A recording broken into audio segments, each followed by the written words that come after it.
예, 안녕하세요. 또 선생님 남겨주신 댓글 한번 보겠습니다. 곡자라는 저는 원래 노자의 낚싯줄에 걸려든 한 마리 물고기였습니다. 제가 처음 도에 입문을 한 계기는 고통이나 괴로움 때문이 아니었습니다. 노자라는 수천 년 전에 죽은 춘추시대 늙은이의 낚싯줄에 재수없게 걸려들어 도에 입문을 했습니다. 저는 압니다. 수천 년 전에 쳐둔 현자들의 그물이나 던져놓은 낚시는 하루 이틀 만에 걷어들이지 않는다는 것을. 그들의 낚시는 걷어들임에 시효가 없습니다. 그들은 길고 긴 주기를 가지고 고기를 잡습니다. 2500년이 지났는데도 아직 저 같은 눈먼 고기를 계속 잡고 있으니까요. 노자가 낚시에 매단 미끼는 위하길 위도일손이라는 미끼입니다. 아주 현학적이고 철학적 미끼입니다. 적절한 대구, 감명한 표현, 참 멋있는 말이죠. 도덕경 48장에 나오는 말입니다. 학문은 날마다 채워야 하지만 돈은 날마다 덜어내야 한다는 뜻입니다. 노자 철학의 핵심인 비움과 자연스러움의 미학을 잘 담고 있습니다. 노자의 이 말은 학문을 하려면 날마다 지식과 견문을 넓히고 쌓아가야 한다는 말입니다. 세상을 살아가기 위해 필요한 기술, 지식, 경험, 그리고 물질적인 것들은 끊임없이 배우며 채워나가야 한다는 뜻이죠. 그러나 진리나 도를 구하려면 날마다 욕심, 편견, 집착을 덜어내고 비워내는 과정이 필요하다는 말입니다. 이는 마음의 평화와 본질에 이르기 위해서는 채우는 것을 멈추고 내면의 불필요한 것들을 덜어내야 함을 의미합니다. 언뜻 보기에는 반대되고 분리된 일, 서로 다른 일에 대한 말처럼 보입니다.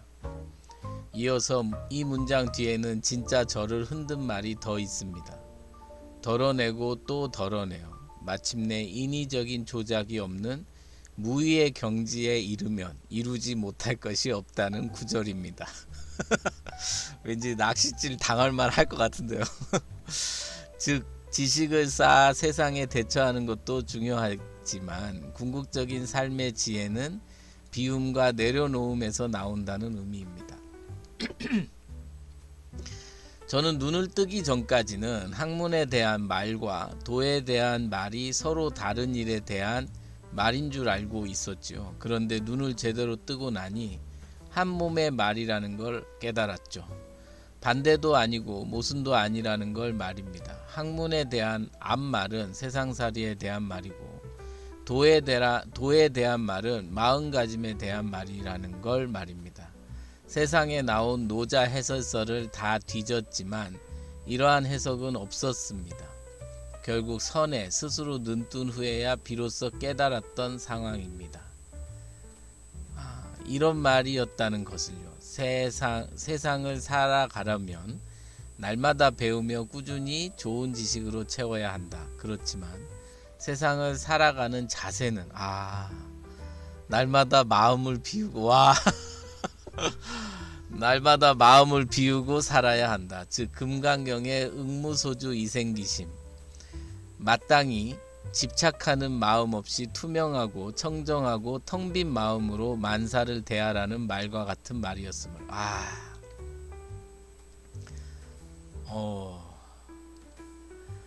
이 말 진짜 좋죠. 세상을 살아가려면 날마다 배우며 꾸준히 좋은 지식을 채워야 하고, 그거야 뭐 좀 머리도 좋고 뭐 그런 목표 의식이 있고 하면 다 하는 일인데, 이건 진짜 자꾸 이건 예술이네요 진짜. 그렇지만 세상을 살아가는 자세는 날마다 마음을 비우고 살아야 한다. 사실 저는 이 공부하면서 이 마음을 비운다는 거에 대한 마음도 사실은 없어요. 그러니까 이게 그러니까 저는 이 마음을 비운다는 선생님 말씀처럼 마음을 비우고 살아야 되는 게 뭔지 몰랐었어요. 저는 사실은 그게 그냥 뭐 양보하고 뭐 내가 참고 이런 건 줄 알았죠. 근데 이제 이 공부하면서 보니까 아, 마음을 비운다는 게 뭔 줄 알겠더라고요. 그걸 말로 만약에 선생님 지금 워낙 잘 표현해 줘서 제가 만약에 좀 똥물을 좀 하나 끼얹는다면,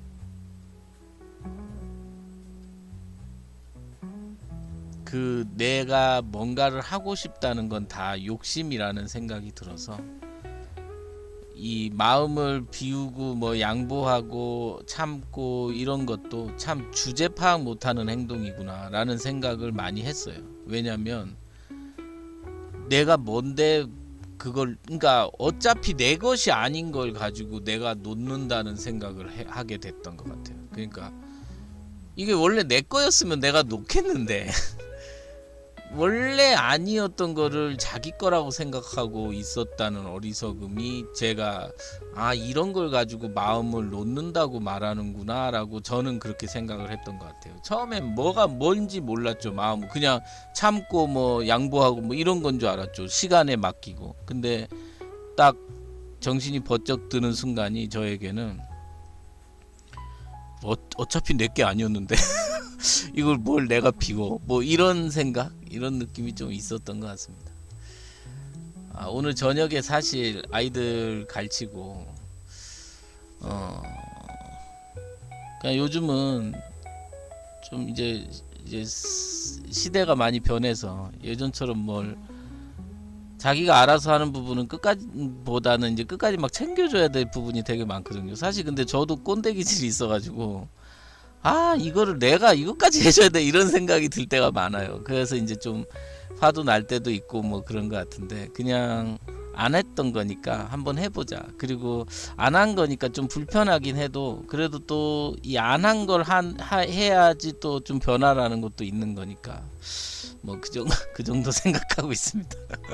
그래가지고 저녁에 이제 그런 마음으로 왔는데, 그 제 아이 공부도 제가 가르치거든요, 영어는. 근데 성에 안 차죠 사실은. 근데 이렇게 그냥 어쨌든 수업 잠깐 해주고, 사실 지금 우리 박말조 선생님 댓글 읽는 시간이 저한테 휴식 시간입니다. 우리는 간이 작으니까 크게 한번 죽지 말고 천천히 조금씩 죽어갑시다. 아, 야, 크게 한 번에 죽는 그런 통 크고 화끈한 죽음은 전문 직업 수행자들이 하면 되고, 아, 진짜 선생님 맞습니다. 우리는 가족이 있는 사람들이니 천천히 수명 전체 주기를 다 거치며 천천히 장수하면서 죽어갑니다. 제가 웃으면서 읽어서 죄송합니다. 절집 사람들은 원래 중국 사람들처럼 말에 허풍이 심합니다. 아, 우리는 우리의 현실에 맞게 차근차근 죽어가면 됩니다. 중요한 건 선에 대한 관심을 놓지 않는 것이죠. 모든 스승이 말씀하시는 거죠, 진짜. 선에 대한 관심을 놓지 않는. 근데 이 선에 대한 관심이 조금 더 쉽게 얘기하면 그 자신의 본래 자리를 진짜 꼭, 나는 깊이 있고 내 본래 모습으로 온 것처럼 본래 모습으로 가겠다. 적어도 이렇게 마음을, 온갖 모든 마음을 이렇게 세면서 살아가고 싶지 않다는 그런 선에 대한 관심을 놓지 않고. 아, 그리고 진짜 이 죽어야 된다는 생각을 했는데 차근차근 죽어야 된다는 생각을 한 번도 못 해본 것 같아요. 아, 그러면서 사실은 선생님 만나기 직전에 이상하게 그때부터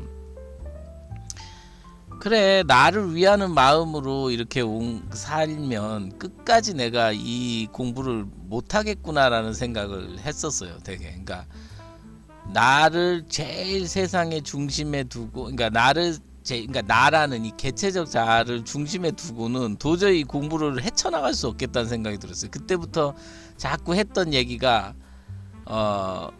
이 가장 중요한 거를 나한테 두는 이 습성, 거기서부터 이제 조금씩 벗어나야겠구나라는 생각을 많이 하던 차에 우리 선생님 만났는데, 선생님 차근차근 죽어가면 된다, 이거 명심하겠습니다. 아, 근데 왠지 막 이 말씀 자체가 너무 가볍게 느껴져요. 그러니까 진짜, 왜냐면 이게 막 사람을 가볍게 만드는 느낌을 받아요.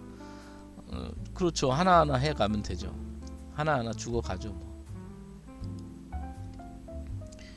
그 다음에 대승보살도 대승보살도 중심의 전문 수행자 과정과 개인 수행의 중심인 상자부 초기 불교 즉 소승불교 사이를 적절히 연결하는 수행이 필요한데 우리나라는 이와 같은 프로 수행과 아마추어 수행 사이에 이어주는 요거는 선생님 제가 읽은 거네요. 어쩐지 뭐가 찍혀있더라. 선생님 두 댓글이 너무 좋았습니다. 선생님.